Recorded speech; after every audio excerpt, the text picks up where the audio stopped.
Welcome to your YouTube channel. तो जैसा कि हमने लास्ट लेक्चर में ग्रुप बाइनरी ऑपरेशन, उनके डेफिनेशन और कुछ एग्जांपल्स पढ़े थे, तो अभी हम आगे कुछ दो इंपॉर्टेंट बाइनरी ऑपरेशंस पढ़ेंगे, addition modulo n and multiplication modulo n, और कुछ ग्रुप्स पढ़ेंगे जो इन बाइनरी ऑपरेशंस के कोरस्पॉन्डिंग ग्रुप बनाते हैं। ठीक है, तो इनमें सबसे पहले है एडिशन मोडुलो एन, ठीक है, जिसको डिनोट करते हैं हम एडिशन क्लोज एन से। ठीक है, तो ये बाइनरी ऑपरेशन वर्क कैसे करती है? जब दो एलिमेंट्स ए एंड बी को ऑपरेट करते हैं अंडर एडिशन मोडुलो एन, तो आउटपुट जो मिलती है वो होती है रिमाइंडर। रिमाइंडर कौन सा? जब a प्लस बी को हम n से डिवाइड करेंगे तो जो रिमाइंडर आएगा वो आएगा आउटपुट। ठीक है, तो a plus b under addition modulo n equal to r, where r is the remainder obtained upon dividing a plus b by n। For example, जैसे 2 और 4 को हमने ऑपरेट किया, ठीक है, अंडर एडिशन मोडुलो 5, तो 2 plus 4 6, and when 6 is divided by 5 it gives remainder 1। तो यहाँ पे जो आउटपुट है वो क्या आ गई? 1। सिमिलरली 3 एंड 5 को ऑपरेट करते हैं, 3 एंड 5 को ऑपरेट किया अंडर एडिशन मोडुलो 3, ठीक है, तो 3 प्लस 5 क्या हो गया? 8। जब डिवाइड करेंगे 3 से तो रिमाइंडर क्या आएगा? 2। तो 3 plus 5 under addition modulo 3 gives 2। तो आउटपुट यहाँ पे इनकी आ गई 2। ठीक है, तो ये है एडिशन मोडुलो n और ये ऐसे काम करेगी।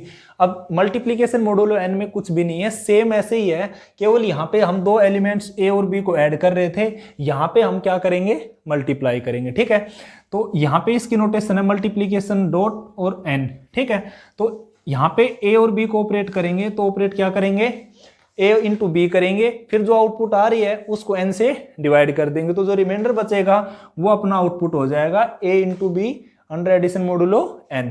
ठीक है, तो अब फॉर एग्जांपल यहाँ पे जैसे 2 और 4 को हमने ऑपरेट किया, ठीक है, तो 2 इंटू 4 8, बाइनरी ऑपरेशन क्या है यहाँ पे? Multiplication modulo 5। ठीक है, तो 2 इंटू 4 8 को डिवाइड किया किससे? 5 से, तो रिमाइंडर क्या आएगा? 3, तो आउटपुट हो गई 3। सिमिलरली 2 इंटू 2 और 2 को ऑपरेट किया हमने, ठीक है, अंडर मल्टीप्लीकेशन मोडुलो 4, तो 2 इंटू 2 क्या आ गया? 4 को 4 से डिवाइड किया तो रिमाइंडर आ गया 0। ठीक है, तो ये ऐसे वर्क करती है। और एडिशन मोडुलो n, जब एडिशन मोडुलो n में हम दो एलिमेंट्स का पहले सम करेंगे, फिर उसको n से डिवाइड करेंगे और जो रिमाइंडर आएगा वो आउटपुट होगी। मल्टीप्लीकेशन मोडुलो n में क्या है? पहले दो एलिमेंट्स का हम प्रोडक्ट करेंगे, फिर उनके प्रोडक्ट को n से डिवाइड करेंगे, फिर जो रिमाइंडर आएगा वो आउटपुट होगी। ठीक है, तो ये थे अपने addition modulo n and multiplication modulo n। अब इसके बाद हम कुछ देखते हैं कि इन बाइनरी ऑपरेशंस के कोरस्पॉन्डिंग कौन से सेट्स ग्रुप बनाएंगे, उन सेट्स को पढ़ते हैं। तो यहाँ पे जो अंडर एडिशन मोडुलो n जो एक बहुत ज्यादा इंपॉर्टेंट ग्रुप है वो है Zn, जिसमें एलिमेंट्स होते हैं 0 1 2 अप टू n-1। जैसे फॉर एग्जांपल Z5 में एलिमेंट होंगे 0 1 2 3 एंड अप टू 4। ठीक है, ये जो सेट है ये अंडर एडिशन मोडुलो 5 ग्रुप बनाएगा। ये इन जनरल Zn है, ये under addition modulo n group बनाता है और एक बहुत ज्यादा इंपॉर्टेंट क्लास है। ये ग्रुप ही नहीं, ये एबिलियन भी होगा और आगे चल के मैं आपको बताऊंगा कि ये साइक्लिक भी होता है ये ग्रुप। ठीक है, साइक्लिक के बारे में मैंने अभी आपको नहीं बताया है, 1-2 लेक्चर बाद शायद हम साइक्लिक पे पहुंचेंगे। ठीक है, तो अब इस ग्रुप को हम देखते हैं कि इसमें क्लोजर प्रॉपर्टी कैसे होल्ड करती है। एसोसिएटिव होल्ड करेगी, आइडेंटिटी और इनवर्स भी मिल जाएगा। ठीक है, तो क्लोजर प्रॉपर्टी होल्ड कैसे करेगी? देखो, अब जब भी दो एलिमेंट हैं, ठीक है, यहाँ पे एलिमेंट कितने भी हैं, जब हम n से डिवाइड करेंगे, किन्हीं भी दो एलिमेंट्स का जब सम कर रहे हैं तो n से जब डिवाइड करेंगे तो ऑफकोर्स अपने को पता होता है कि जब भी 2 एलिमेंट्स को डिवाइड किया जाता है n से तो रिमाइंडर क्या आता है? r आएगा, और जो रिमाइंडर होता है वो क्या होता है? अब always greater than equal to 0 and less than n। तो मतलब कहने का ये हो गया कि जो रिमाइंडर है वो r से n-1 के बीच में लाई करेगा, और वही सारे एलिमेंट्स कहाँ पे हैं? Zn के अंदर हैं, तो यहाँ पे क्लोजर प्रॉपर्टी होल्ड करेगी। ठीक है, तो फाइनाइट के केस में मैं आपको यहाँ पे दिखाऊंगा कंपोजिशन टेबल की हेल्प से कि यहाँ पे क्लोजर प्रॉपर्टी होल्ड करेगी और क्यों करेगी। वैसे मैंने आपको बता दिया, क्योंकि यहाँ के कोई भी दो एलिमेंट पिक करेंगे और n से डिवाइड करेंगे तो रिमाइंडर 0 से n-1 के बीच का ही आएगा, और वो सारे के सारे एलिमेंट्स यहाँ पे हैं, तो क्लोजर प्रॉपर्टी होल्ड हो जाएगी। एडिशन मोडुलो n और मल्टीप्लीकेशन मोडुलो n ये दोनों बाइनरी ऑपरेशंस एसोसिएटिव भी होती हैं। ठीक है, तो यहां से तो क्लोजर हो गई, एसोसिएटिव हो गई, ठीक है। और उसके बाद आइडेंटिटी आपको पता ही है, अंडर एडिशन है चाहे मोडुलो एन हो, आइडेंटिटी यहाँ पे 0 होगी, क्योंकि a प्लस 0 करेंगे अंडर एडिशन मोडुलो एन, तो अपने को मिलेगा कि a प्लस 0 का मतलब a ही है, तो वो हमेशा a ही आएगा, ठीक है। तो आइडेंटिटी एलिमेंट जो है वो है यहाँ पे 0। और जो इनवर्स एलिमेंट है, इनवर्स ये देख लीजिए, ये इंपॉर्टेंट है।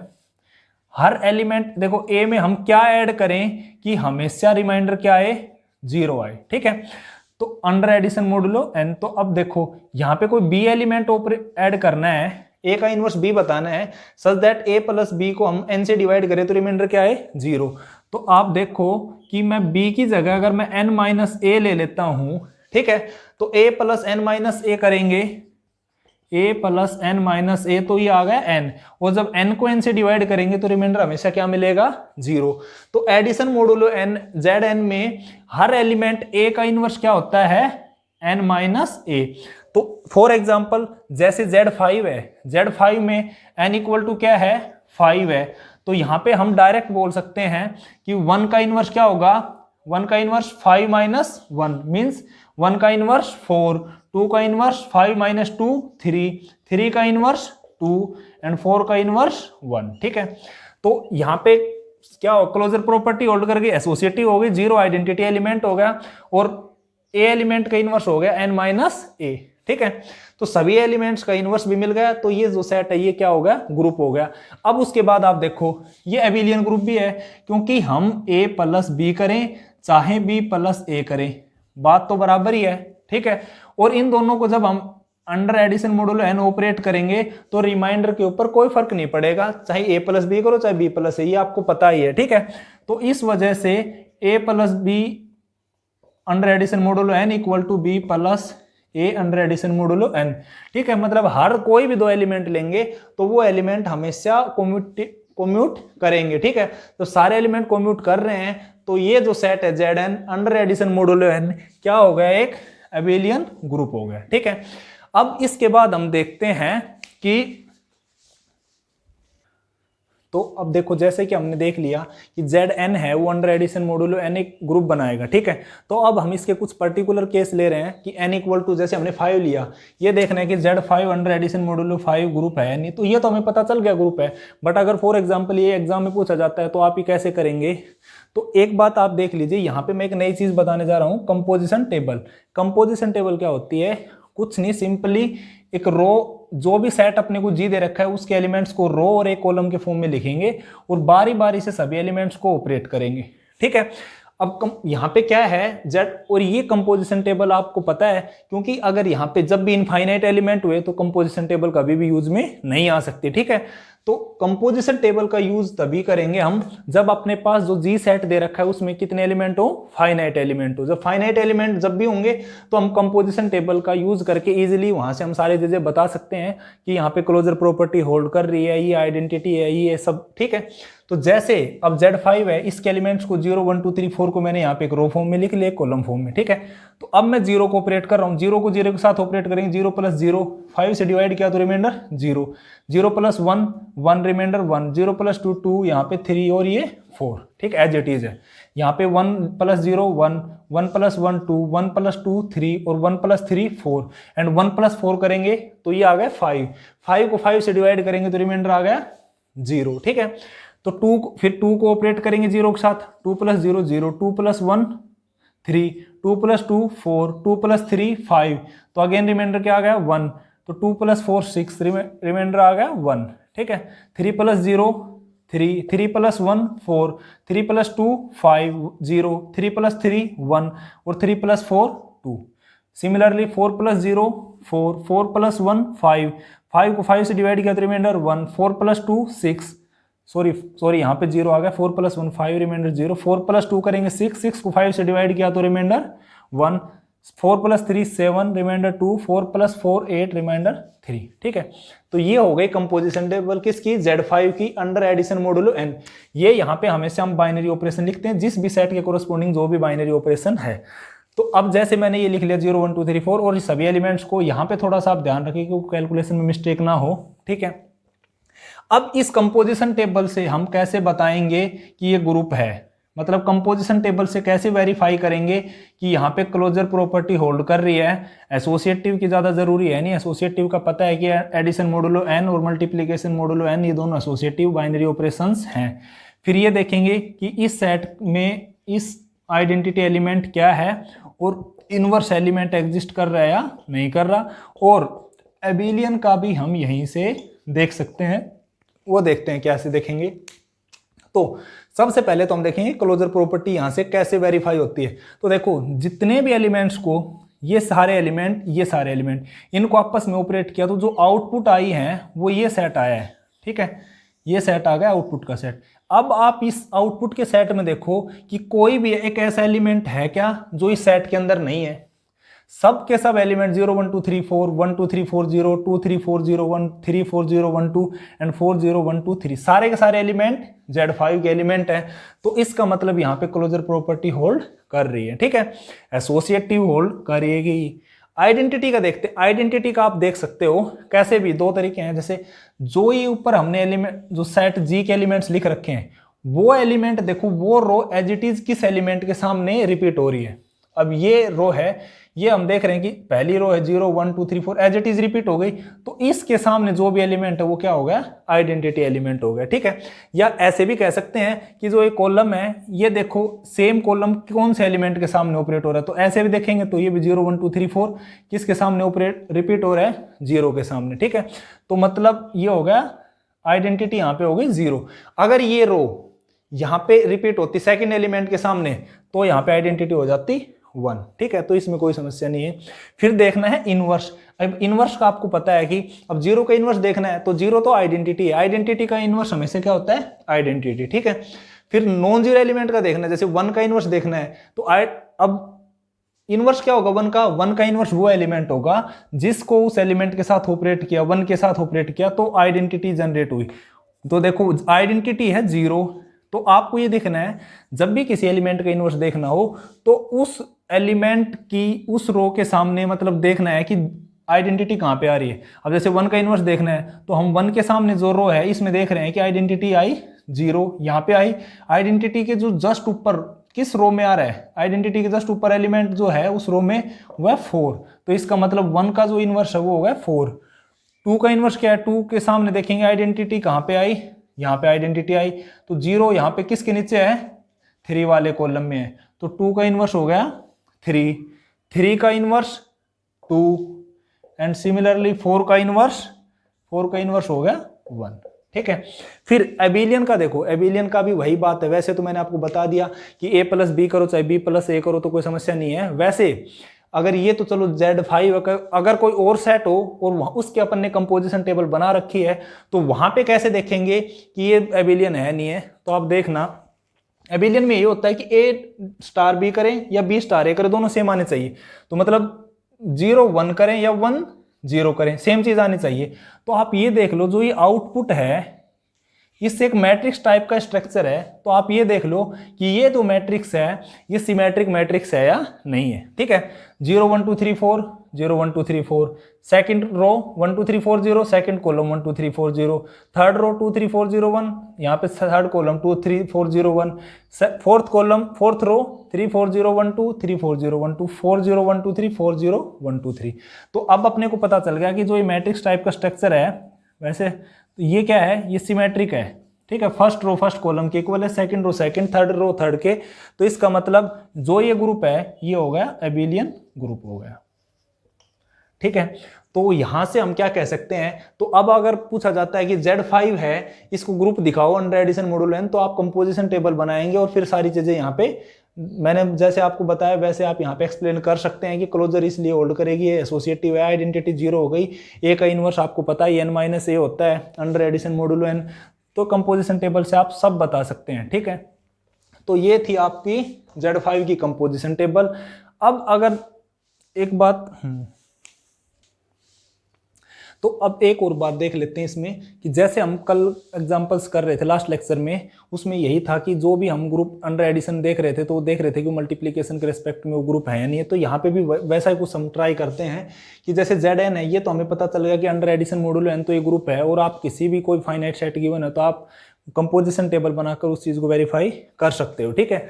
बट ये देखते हैं कि Zn है, ये under multiplication modulo n group बनाएगा कि नहीं बनाएगा। अब आपको पता है कि Zn है, इसमें एलिमेंट होते हैं 0 1 2 3 4 अप टू n-1 टाइप के, ठीक है। अब तो जैसे मैंने लास्ट लेक्चर में एक आपको बात बताई थी कि जिस भी सेट में 0 एलिमेंट आ जाए और ऑपरेशन वहां पे मल्टीप्लिकेशन हो चाहे मल्टीप्लिकेशन मॉडुलो हो, ठीक है, तो वहां पे 0 का इनवर्स आपको नहीं मिलेगा। तो ये तो मैं डायरेक्ट बोल सकता हूं कि Zn है, ये ग्रुप नहीं बनाएगा under multiplication modulo n। But एक और चीज हम कर रहे थे वहां पे, हम ये कर रहे थे कि जिस एलिमेंट से प्रॉब्लम थी, जैसे r अंडर मल्टीप्लिकेशन था, ग्रुप नहीं था, तो हमने यहां से r-0 मतलब 0 रिमूव कर दिया था और फिर मल्टीप्लिकेशन के रेस्पेक्ट में ग्रुप बन गया था, ठीक है। तो क्या वैसी सिचुएशन यहां पे भी होती है या नहीं होती, ये देखते हैं अब हम, ठीक है। तो जैसे Zn है, ठीक है, तो मैंने Zn की जगह ले लिया 5, तो मैं Z5 पे चेक करता हूं कि Z5 अंडर मल्टीप्लिकेशन मॉडुलो 5 है, ग्रुप बनेगा कि नहीं बनेगा, ठीक है।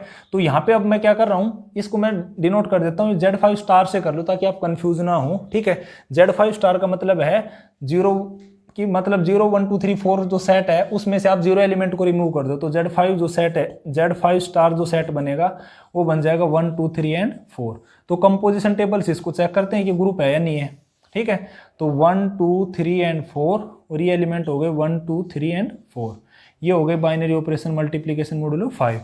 तो 1 into 1 1 1 into 2 ये 3 and 4, 2 into 1 2 2 into 2 4 2 into 3 6 1 2 into 4 8 8 को 5 से डिवाइड किया तो रिमाइंडर आ गया 3 3 into 1 3 3 into 2 6 को डिवाइड किया तो 1 3 into 3 9 4 3 4 12 12 को डिवाइड किया 5 से तो रिमाइंडर आ गया 2 4 into 1 4 4 into 2 8 3 4 3 12 2 और 4 4 16 16 मीन्स 1 आ गया यहाँ पे, ठीक है।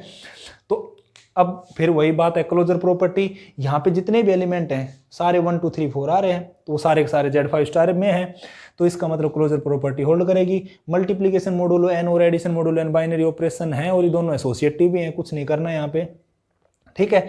आइडेंटिटी देखते हैं, तो जैसा मैंने बताया कि भाई 1 2 3 4 है, ये सेम रो कहाँ पे रिपीट हो रही है, ये यहाँ पे रिपीट हो गई 1 के सामने, तो आइडेंटिटी एलिमेंट हो गया यहाँ पे 1, ठीक है। इनवर्स देखना है, आइडेंटिटी का इनवर्स आइडेंटिटी, 1 का इनवर्स 1, 2 का इनवर्स आइडेंटिटी यहाँ, आइडेंटिटी के ऊपर एलिमेंट 3 तो 2 का इनवर्स 3, 3 का इनवर्स 2 और 4 का इनवर्स 4।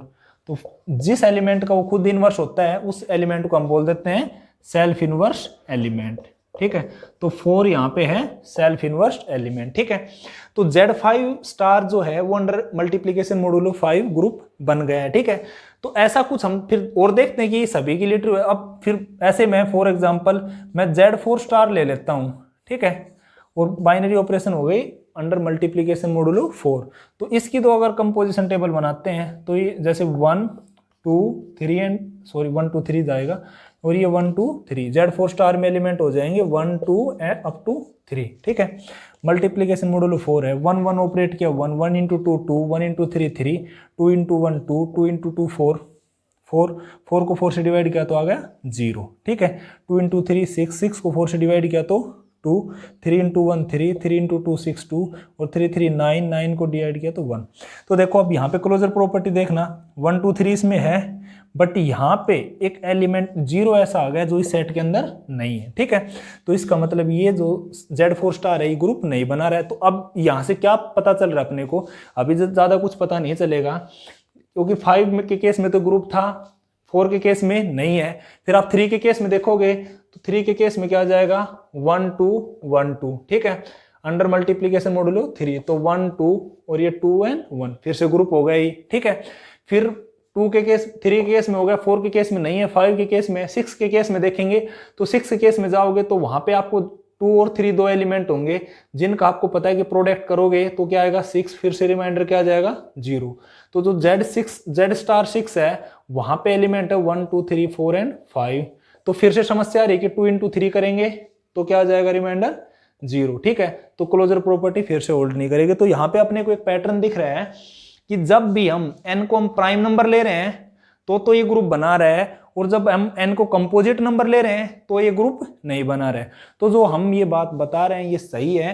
तो ZP जो है या ZP star under multiplication modulo P, ठीक है, ये ग्रुप तभी बनाता है जब P क्या हो, एक प्राइम नंबर हो, अदरवाइज ये ग्रुप नहीं बनाएगा। कंपोजिट नंबर है तो क्या होगा कि उसके जब प्राइम फैक्टराइजेशन करेंगे तो दोनों प्राइम फैक्टर्स इस सेट में आ जाएंगे, 1 2 अप टू P - 1, उन दोनों को प्रोडक्ट करेंगे तो P आएगा, और P को P से डिवाइड करेंगे तो रिमाइंडर हमेशा 0 आएगा। तो क्लोजर प्रॉपर्टी वेरीफाई नहीं हो पाएगी, ठीक है। तो इसलिए ZP स्टार है ये ग्रुप तभी बनाएगा जब P क्या हो, प्राइम नंबर। तो अगर आपको मैं कुछ भी देता हूं, ठीक है, जैसे Z में 10 दे दिया, Z10 स्टार, तो आप 1 सेकंड के अंदर बता सकते हैं कि ग्रुप नहीं होगा। जैसे मैं यहाँ पे प्राइम नंबर देता हूँ Z11 स्टार मल्टीप्लीकेशन मॉड्यूल 11, तो ये ग्रुप हो जाएगा। तो जैसा कि हमने बता दिया कि ZP star under multiplication modulo P group तभी होगा जब P क्या हो, प्राइम हो। ये बात याद रखनी है आपको, ठीक है। अब फिर उसके बाद कुछ और ग्रुप्स के बारे में पढ़ते हैं। तो ये सबसे पहले हम डिस्कस कर रहे हैं 2x2 मैट्रिसेस का सेट। यहाँ पे मैंने लिख रखा है ZQRC, कहने का मतलब ये कि जो 2x2 मैट्रिसेस ले रहे हैं वो उनकी जो एंट्रीज हैं वो आप चाहे Z में लें, चाहे Q में, R में, C में, किसी में भी ले सकते हैं आप। मैं चारों एक बार डिस्कस कर रहा हूँ, ठीक है, इसमें कोई डाउट नहीं आएगा, ठीक है। तो इसमें ये ग्रुप होगा कि नहीं पहले चेक करते हैं। तो क्लोजर प्रॉपर्टी में देखेंगे हम। अब क्लोजर प्रॉपर्टी आपको पता है क्या करना है, दो मैट्रिसेस लेंगे 2x2, ठीक है। तो कोई भी अभी आप एक सेट पकड़ सकते हो कि चलो भाई हम Z के ऊपर बात कर रहे हैं, ठीक है। तो 2x2 दो मैट्रिसेस ली जिनकी एंट्रीज आ रही हैं इंटीजर से, ठीक है। तो जब 2x2 मैट्रिसेस की एक A मैट्रिक्स हो गई, एक B आ गई, तो इनका सम करेंगे तो ये 2x2, ये भी 2x2, तो जो इनकी आउटपुट आएगी C वो भी कैसी मैट्रिक्स होगी, 2x2 ही, ठीक है। और मैट्रिक्स एडिशन आपको पता है ये क्या होता है, corresponding entries, first entry first में ऐड, सेकंड में, थर्ड में, फोर्थ में, और सारी एंट्रीज कहाँ से, इंटीजर से। और सम ऑफ टू इंटीजर्स क्या आता है, एक इंटीजर ही आता है। तो मतलब जो C मैट्रिक्स आएंगी इसकी सारी एंट्रीज भी क्या हो जाएंगी, इंटीजर्स। तो क्लोजर प्रॉपर्टी होल्ड कर गई। अब मैट्रिक्स है, मैट्रिक्स में एडिशन और मल्टीप्लीकेशन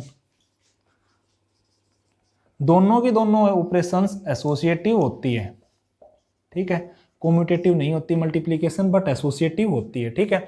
और आइडेंटिटी एलिमेंट आपको पता है कि अब यहाँ पे कौन सी मैट्रिक्स लें कि जिसमें कुछ भी हम, इसमें ABCD है अपनी मैट्रिक्स, इसके कोरस्पोंडिंग आइडेंटिटी बताना है तो कौन सी मैट्रिक्स लें, EFGH such that is same matrix आए ABCD। तो अब आप ऐड करेंगे तो A + E = A, it means यहाँ पे आपको सारी की सारी EF = G = H क्या मिल जाएगा, 0। तो जो आइडेंटिटी एलिमेंट है वो आ जाएगा 0 0 0 0, ठीक है। और अंडर एडिशन जब बाइनरी ऑपरेशन एडिशन है तो ABCD का इनवर्स, ABCD में क्या ऐड करें कि आउटपुट आपके पास आए 0 0 0 0। तो ABCD का इनवर्स आ जाएगा -A - B - C D, ये इनवर्स हो गया। तो जो 2x2 मैट्रिसेस का सेट है वो चाहे इंटीजर्स के ऊपर हो, चाहे रेशनल नंबर्स पे, चाहे रियल नंबर्स पे, चाहे कॉम्प्लेक्स नंबर्स पे, वो एडिशन के रिस्पेक्ट में ग्रुप बनाएगा, ठीक है। एबिलियन ग्रुप भी होगा क्योंकि A + B करें या B + A करें, एंट्री तो ऐड हो रही है इंटीजर्स की, और इंटीजर्स का जो सेट है वो कम्यूटेटिव है, मतलब वो एबिलियन ग्रुप है। क्योंकि आप 2 + 3 करें चाहे 2 + 3 + 2 करें, बात बराबर है। तो ये एक एबिलियन ग्रुप हो गया, ठीक है। फिर अब हम देखेंगे कि क्या ये ग्रुप अंडर मल्टीप्लीकेशन भी ये ग्रुप बनाएगा, क्या ये सेट अंडर मल्टीप्लीकेशन भी ग्रुप बनाएगा कि नहीं बनाएगा, तो वो देखते हैं। तो अब हम देखते हैं कि ये जो सेट है ये अंडर मैट्रिक्स मल्टीप्लीकेशन, ठीक है, ग्रुप होगा कि नहीं वो देखते हैं। तो अब A 2x2 मैट्रिक्स है और B भी 2x2 मैट्रिक्स है, प्रोडक्ट करेंगे तो C 2x2 मैट्रिक्स आएगी, ठीक है। अब प्रोडक्ट में भी क्या हो रहा है कि A और B अगर सपोज हम कहाँ से ले रहे हैं, तो पहली बात तो देखो मैं आपको बता देता हूँ कि यहाँ पे समस्या क्या आएगी। सबसे बड़ी समस्या तो ये आएगी जब हम क्लोजर प्रॉपर्टी तो चलो वेरीफाई हो जाएगी कि प्रोडक्ट ऑफ चाहे इंटीजर ले, रेशनल, रियल, कॉम्प्लेक्स कुछ भी ले, जो इस मैट्रिक्स की एंट्रीज आएंगी वो तो A और B की जो एंट्रीज हैं उन्हीं को ऐड और सब ऐड करेंगे, मल्टीप्लाई करेंगे, और वो सारे सेम से, क्योंकि इंटीजर्स को आप ऐड करो, सब मल्टीप्लाई करो, इंटीजर ही रहेगा। रियल नंबर्स में भी यही है। तो क्लोजर प्रॉपर्टी तो होल्ड करेगी, ठीक है। एसोसिएटिव प्रॉपर्टी होल्ड करेगी क्योंकि मैट्रिक्स एडिशन और मल्टीप्लिकेशन दोनों एसोसिएटिव हैं। आइडेंटिटी भी आपको 1 0 0 1 मिल जाएगी, ठीक है। बट समस्या इनवर्स में देखो, आप इनवर्स में क्या समस्या आएगी, आपको पता है, आपने पढ़ा है कि कोई मैट्रिक्स है उसका इनवर्स तभी एग्जिस्ट करता है जब वो मैट्रिक्स क्या हो, नॉन सिंगुलर, ठीक है। नॉन सिंगुलर का मतलब उस मैट्रिक्स का डिटरमिनेंट क्या हो, नॉन जीरो। तो अपने पास अभी तक हमने डिटरमिनेंट के ऊपर इस मैट्रिक्स की कोई कंडीशन नहीं लगाई, हमने केवल 2x2 मैट्रिसेस ले रखे हैं। अब इसमें एंट्री 1 1 1 टाइप की भी जो मैट्रिक्स होगी वो भी इसी सेट के अंदर होगी, जिसका डिटरमिनेंट 1 - 1 डिटरमिनेंट आएगा 0, और इसका डिटरमिनेंट हो गया 0, तो इसका इनवर्स एग्जिस्ट नहीं करेगा, ठीक है। तो इसका मतलब यहाँ पे अब एक मैट्रिक्स आपको मिल गई, ऐसी बहुत सारी मैट्रिसेस होंगी। ऑफ कोर्स यहाँ पे 0 0 0 0 मैट्रिक्स भी यहीं पे है जिसका इनवर्स एग्जिस्ट नहीं करेगा, ठीक है। तो ये ग्रुप नहीं बनाएगा। तो अब देखो हम क्या करें कि हमने ये ग्रुप बना दे, तो हमें क्लोजर के लिए कुछ करने की जरूरत नहीं है, एसोसिएटिव के लिए कुछ नहीं करना, आइडेंटिटी के लिए भी कुछ नहीं करना, केवल इनवर्स के लिए अपने को कुछ करना है कि कुछ ऐसी कंडीशन लगाएं इस सेट के ऊपर कि ये बस हर एलिमेंट का इनवर्स एग्जिस्ट कर जाए, ठीक है। तो फिर मैं इस सेट के ऊपर एक कंडीशन लगा देता हूं कि मैं वो 2x2 मैट्रिसेस ले रहा हूं, ठीक है, जिसके के सच दैट कि जो डिटरमिनेंट है उन मैट्रिसेस का वो क्या है, नॉन जीरो। या मैं ये भी लिख सकता हूं कि such that AD - BC is non zero. अब ये जो सेट है ये आपको पता है ये ग्रुप बनाएगा किस, लेकिन यहां पे अभी देखो मैंने सेट ले रखे Z Q R and C। Z के केस में ये ग्रुप अभी भी नहीं बनाएगा। Z के केस में क्या समस्या आएगी, क्योंकि Z के केस में जैसे हमने 2 0 0 2 मैट्रिक्स ले ली, ठीक है, नॉन सिंगुलर भी है, डिटरमिनेंट इसका आ गया 4, इसका इनवर्स क्या आएगा 1/4। आपको पता है 2x2 मैट्रिक्स में इनवर्स निकालने के लिए डायगोनल एंट्रीज को तो इंटरचेंज करते हैं, तो 2 और 2 को इंटरचेंज करते हैं एज इट इज, और इनके साइन चेंज करेंगे तो साइन चेंज करने पे कोई फर्क पड़ेगा नहीं। तो ये आ जाएगा इसका इनवर्स 1/2 0 0 1/2। ये जो मैट्रिक्स है ये आपको पता है 2x2 मैट्रिक्स तो है, बट इसकी जो एंट्रीज हैं वो इंटीजर्स की नहीं है, ठीक है। तो इंटीजर्स के केस में ये जो सेट है 2x2 मैट्रिसेस या n×n मैट्रिसेस का वो ग्रुप नहीं बनाएगा, ठीक है। बाकी जितने भी हैं फील्ड यहाँ पे Q R C, इनके केस में ये ग्रुप बनाएगा, ठीक है, क्योंकि जब A का डिटरमिनेंट क्या हो गया, नॉन जीरो हो गया, तो जो भी एक मैट्रिक्स A लेंगे तो इस मैट्रिक्स A का इनवर्स क्या मिल जाएगा, आपको पता है 1/AD - BC, और फिर क्या आ जाएगा, A और D को इंटरचेंज कर दो, DA, और इन दोनों का साइन चेंज, तो -C - B, ये इसका इनवर्स आ जाएगा, ठीक है। तो जब AD - BC नॉन जीरो है तो ये क्वांटिटी डिफाइन हो गई, और ये सारी क्वांटिटी डिफाइन है, तो इसको आप यहाँ पे अंदर मल्टीप्लाई कर सकते हैं इस कॉन्स्टेंट से, तो A इनवर्स सभी के लिए मिल जाएगा अपने को, सभी मैट्रिसेस के लिए।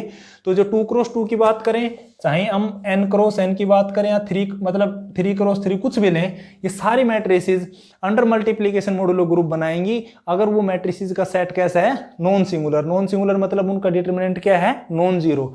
और इस जो ग्रुप को हम एक स्पेशल नाम देते हैं, जो इसको हम बोलते हैं जनरल लीनियर ग्रुप, ठीक है। और 2x2 को डिनोट करते हैं हम GL2, जो भी सेट है, अब जैसे क्या हुआ है तो GL2Q, GL2R या GL2C, ठीक है। इसका मतलब ये है कि general linear group of 2x2 matrices whose entries are from इधर रैशनल और रियल और कॉम्प्लेक्स एंट्रीज, ठीक है। तो ये होता है जनरल लीनियर ग्रुप, एक स्पेशल क्लास है 2x2 या 3x3 या n×n सभी के लिए ये ग्रुप बनाएगा under multiplication module, under multiplication if determinant is non zero. तो इसको हम डिनोट कर सकते हैं GLNF से। n मतलब set of n×n matrices, F मतलब फील्ड कुछ भी हो सकता है, यहाँ पे क्या भी ले सकते हैं, RB CB और ZP मतलब 1 to up to P - 1, ठीक है। तो ये ग्रुप बनाएगा। अब इसके बाद इसी की एक स्पेशल क्लास आती है SLNF, ठीक है, जिसको हम बोलते हैं स्पेशल लीनियर ग्रुप, ठीक है। और फील्ड यही रख सकते हैं हम Q R एंड C और ZP। इसमें और इसमें क्या डिफरेंस है, जनरल लीनियर में और स्पेशल लीनियर में। GL में क्या होता था, हम वो मैट्रिसेस लेते हैं जिनका डिटरमिनेंट क्या हो, नॉन जीरो। वहां पे कोई कंडीशन नहीं होती, डिटरमिनेंट कुछ भी हो सकता है, बस केवल नॉन जीरो होना चाहिए। जबकि जो SLNF होता है स्पेशल लीनियर ग्रुप, इसमें डिटरमिनेंट के ऊपर एक कंडीशन होती है कि डिटरमिनेंट ऑफ A होता है ये हमेशा क्या होना चाहिए, 1, ठीक है। तो ये भी एक ग्रुप बनाएगा। ये ग्रुप क्यों बनाएगा, इसकी भी क्लोजर प्रॉपर्टी ए और बी हम दो मैट्रिसेस लेते हैं, ठीक है। तो इनका प्रोडक्ट जो मैट्रिक्स आए, मतलब ए मैट्रिक्स इस सेट से हो गई बी मैट्रिक्स, तो मैं कहने का मतलब ये हो गया कि ए और बी अगर इस सेट में है एस एल एन एफ में, ठीक है, तो इसका मतलब ये होगा कि ए का डिटरमिनेंट और बी का डिटरमिनेंट दोनों का क्या हो गया, 1 होगा। तो क्लोजर प्रॉपर्टी से जो इनका प्रोडक्ट होगा ए इंटू बी, आपको पता है डिटरमिनेंट ऑफ ए बी क्या होता है, determinant of A into determinant of B. A का डिटरमिनेंट 1, बी का, तो 1 इंटू 1 ये क्या आ गया 1। तो जो इनका प्रोडक्ट आया मैट्रिक्स उसका डिटरमिनेंट भी क्या आ गया 1। तो जो प्रोडक्ट मैट्रिक्स है उसका डिटरमिनेंट 1 आ रहा है, तो वो भी कहाँ पे बिलोंग कर गई, एस एल एन एफ में, ठीक है। तो एक क्लोजर प्रॉपर्टी होल्ड कर गई। एसोसिएटिव होगी मैट्रिक्स मल्टीप्लिकेशन। आइडेंटिटी आपको पता है 1 0 0 1 है, ये भी क्या है, इसका डिटरमिनेंट भी 1 है, तो ये यहाँ पे बिलोंग करेगी, ठीक है। और इनवर्स का ए बी सी डी कोई अगर हम 2 क्रॉस 2 मैट्रिसेस की बात करते हैं, तो अगर हम ए बी सी डी कोई मैट्रिक्स ले रहे हैं, ठीक है, तो उसका इनवर्स क्या होगा 1/AD माइनस BC, मतलब 1 डिटरमिनेंट ऑफ ए और डिटरमिनेंट क्या ले रखा है 1, तो 1/1 लिखने की जरूरत है नहीं, और इसका इनवर्स हो जाएगा DA minus B and minus C, ठीक है। तो और आपको पता ही है, तो जैसा कि क्या होता है कि determinant of A inverse into determinant of A होता है 1, ठीक है। तो यहाँ से अब डिटरमिनेंट ऑफ ए तो अपने पास 1 था, तो यहाँ से डिटरमिनेंट ऑफ ए इनवर्स भी क्या आ गया 1, तो इसका डिटरमिनेंट भी 1 आ गया, तो ये भी कहाँ पे बिलोंग कर गया, एस एल एन एफ में, ठीक है।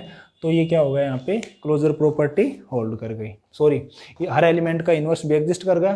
तो ये जो एस एल एन एफ है ये भी एक हो गया स्पेशल लीनियर ग्रुप, ठीक है, ये भी एक ग्रुप बन गया। तो यहाँ पे दो स्पेशल क्लासेस आ गए मैट्रिसेस के ऊपर, ग्रुप की कौन सी, एक GLNF और एक SLNF, ये जनरल लीनियर ग्रुप और ये स्पेशल लीनियर ग्रुप।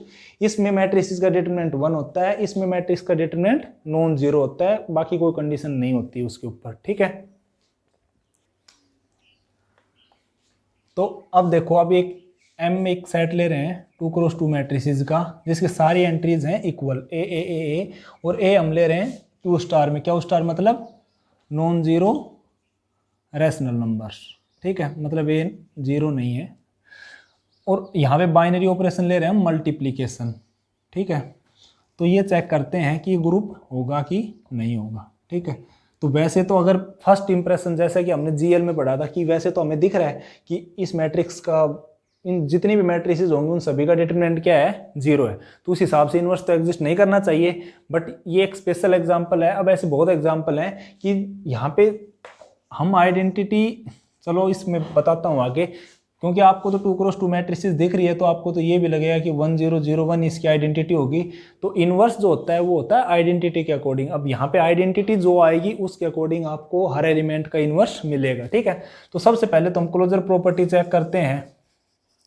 क्लोजर में क्या है, देखो ए मैट्रिक्स मैंने ले ली ए, ये बी मैट्रिक्स मैंने ली बी एंड बी, ठीक है। ए इंटू बी क्या प्रोडक्ट किया, तो क्या आ जाएगा a b plus a b 2AB, a को ए से बी, ठीक है। तो ये सारी एंट्रीज आ जाएंगी 2AB। अब सारी एंट्रीज इक्वल है ए इंटू बी की, तो ये भी किसकी मैट्रिक्स किस में बिलोंग कर गई, M में कर गई। ए और B rational non zero rational है, तो इनका प्रोडक्ट भी नॉन जीरो रैशनल ही होगा।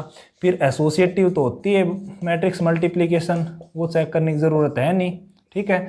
फिर आइडेंटिटी देखते हैं, तो बस यहाँ पे ये गलती मत करना कि आइडेंटिटी आपको लगे कि यहाँ पे आइडेंटिटी क्या है, और वैसे जैसे जो आप गलत करोगे 1 0 0 1 को आइडेंटिटी लेते हो, वो इस चीज़ को फुलफिल भी करती है, इस क्राइटेरिया को।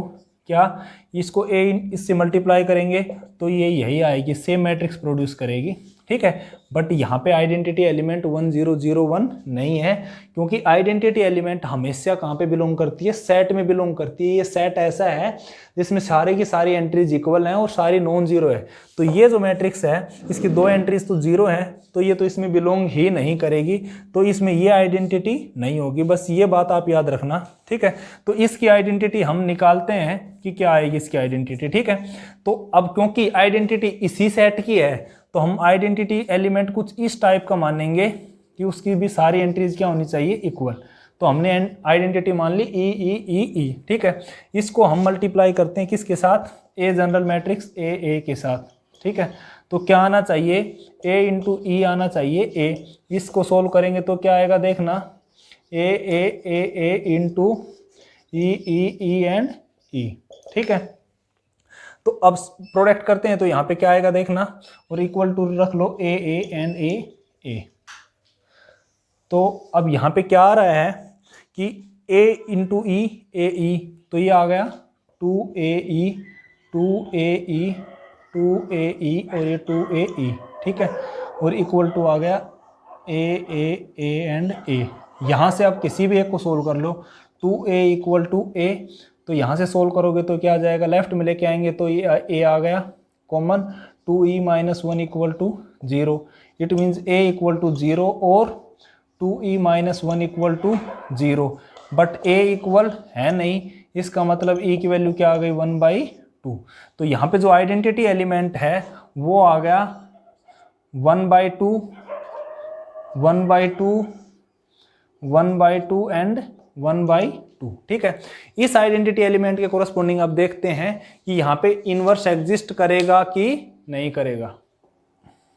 तो अब हम देखते हैं कि यहाँ पे इनवर्स क्या आएगा। तो अब इनवर्स जैसे ए जनरल एलिमेंट है ए, इसका इनवर्स हमने मान लिया कोई एलिमेंट इसी सेट का होगा तो उसकी भी सारी एंट्रीज इक्वल होंगी। और आइडेंटिटी जैसे हमें पता है कि यहाँ पे आइडेंटिटी जो एलिमेंट है उसकी सारी एंट्रीज क्या है 1/2, ठीक है। तो इसको हम जब सोल्व करेंगे तो ये क्या आ गया ए बी, ये आ जाएगा 2AB एंड 2AB। यहाँ पे हमें b की वैल्यूज निकालनी है कि b की क्या वैल्यू आएगी, जो b की वैल्यू है वही a का इन्वर्स बन जाएगी, ठीक है। तो 2AB इक्वल आ गया 1/2 के, तो b इक्वल आ गया 1/4a के, ठीक है।